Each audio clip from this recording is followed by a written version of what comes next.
The rooftop was supposed to be a quiet place for the woman to breathe.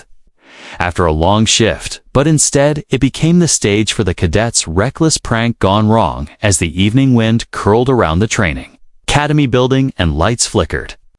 Below, the woman named Dana Cross stepped out to the edge, unaware that 3 cadets had followed her not with malice, but with immature bravado pulsing in their veins. They had overheard rumors about her being strict with rules, and they wanted to scare her a little to teach her a lesson, or so they told themselves. What none of them knew was that Dana had lived through far more dangerous heights than this rooftop ever could. Off her inside, the training academy whispers about her had drifted through halls that she had some military background, that she moved too quietly, and that her eyes were too observant to belong to a simple visiting instructor. But the cadets ignored the clues and stepped closer to her. One of them, named Blake, grinned and whispered that she looked distracted, that it would be funny to make her jump a little before anyone could rethink the idea. The 3 of them moved as one, giving her a shove toward the ledge. It all happened so fast that they barely registered the motion before realizing the horrifying mistake they had made. Dana fell, but she did not scream nor flail. Instead, her body twisted midair with controlled precision that no civilian would have possessed. The cadets peered over the edge, expecting a terrible impact, but what they saw instead left them pale. She had caught a maintenance platform 2 levels down, gripping it with one arm, her muscles tightening as she swung herself onto it. The wind tugged at her hair, but she looked frighteningly calm. She stared up at them, not with fear, but with an expression that made their stomachs drop. It was the expression of someone analyzing threats, someone deciding consequences. Someone trained. The cadets panicked, scrambling backward, their breaths sharp and shaky. What had they just done? They whispered to each other that she should not have survived that fall. No one survives a drop like that unless they are something more than what they appear. They ran down the stairs, hoping to find her injured or in shock, something that would allow them to apologize or lie or pretend this was just a prank gone too far. But at the bottom of the stairwell they found her standing. She waited with arms crossed, her posture steady, her breathing even. Her eyes locked on them with an intensity that made them stop cold. Dana spoke slowly, without raising her voice. She asked them if they understood the gravity of their actions, if they realized how easily someone could have died here tonight. The cadets nodded, trembling, unable to form excuses, but timing had other plans as suddenly alarms erupted across the academy. Something urgent had come in. A call from emergency responders reporting an accident off the coast. A civilian vessel overturned. In rising storm waves, the academy had few active personnel available, and they needed someone with combat-level rescue training immediately. Most eyes turned toward Dana, who simply stepped forward, ready. The cadets watched as the commanding officer approached Dana with a look they had never seen before, a mixture of respect and relief. He addressed her by a title none of them had ever heard spoken in these halls. Lieutenant Commander Cross, Navy SEAL combat veteran, retired, but standing ready. As always, the cadets felt the shock punch through them like a cold wave. They had pushed a Navy SEAL off a rooftop, and she had survived with ease. They wondered what would happen next, what she would do with the truth she now held over them, and whether she would expose them or let the night swallow their mistake. But before any answers arrived, Dana moved to gear up for the rescue operation, her calm under pressure evident in every motion.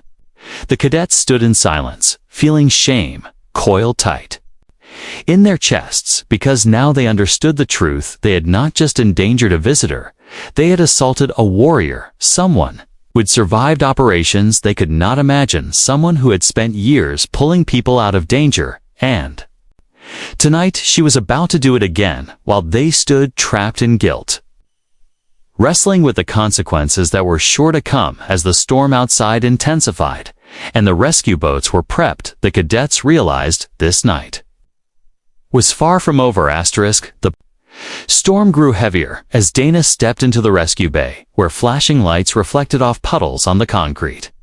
Floor and the air buzzed with tension. She moved with practiced ease, sliding into gear that had not been touched in months, yet fit her like an extension of her own body. Her calm readiness only deepened the cadets' shame as they stood off to the side, watching her every motion with a sinking realization that they had misjudged her in ways far more dangerous than they had intended.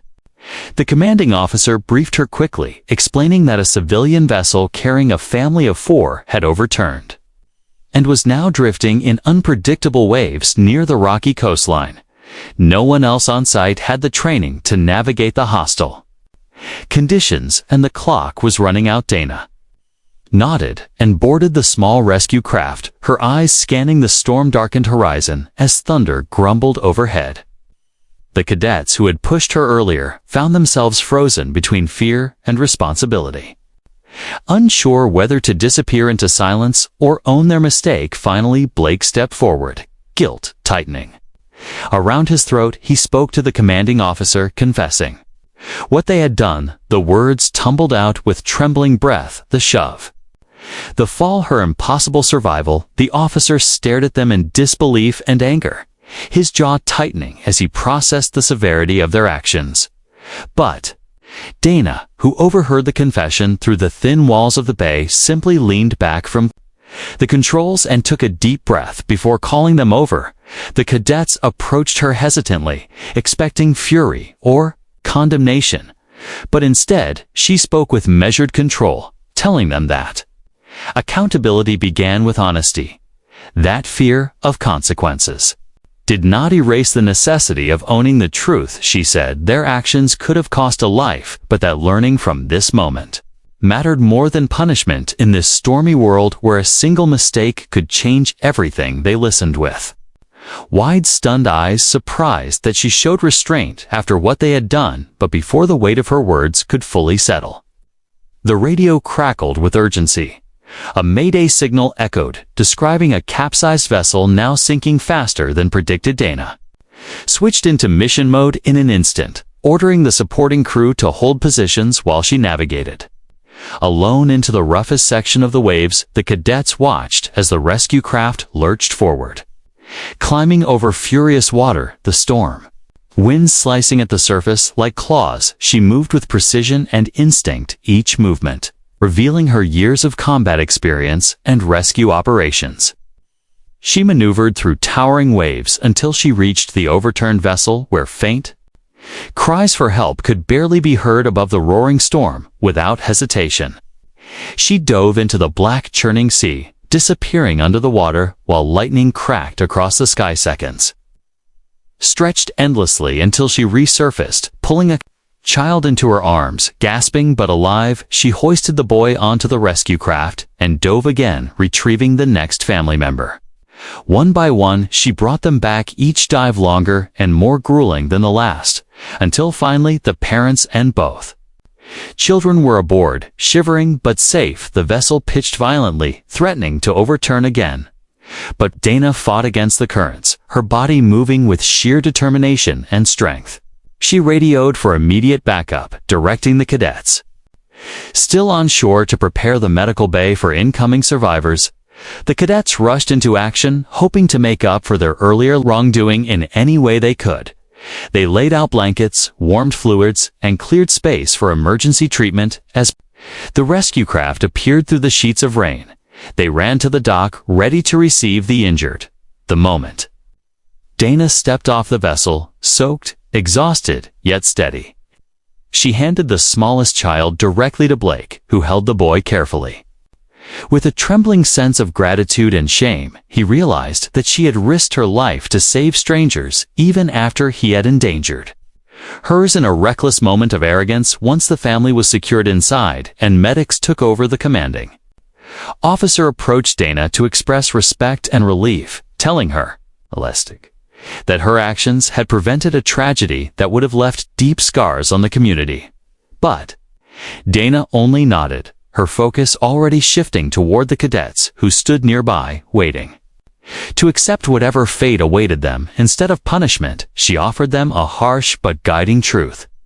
She said their futures depended on discipline, integrity, and understanding the consequences of their actions. She told them they were capable of better if they chose to rise rather than crumble under their mistakes. The cadets felt her words settle deep within them like anchors changing something fundamental. They apologized once more. Their voices steady, this time not shaken by fear, but shaped by accountability. Dana accepted their apologies, not with warmth, but with a firm nod that promised they were forgiven, but not excused, she told them.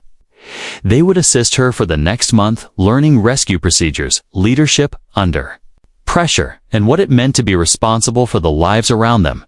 It was a punishment and a lesson intertwined, one that left them humbled and determined. As the storm finally eased and dawn crept across the horizon, the academy stood quieter, the air clearing after a night of chaos and revelation. Dana walked to the rooftop, where it all began, staring at the place where arrogance, recklessness, and a fall had nearly changed.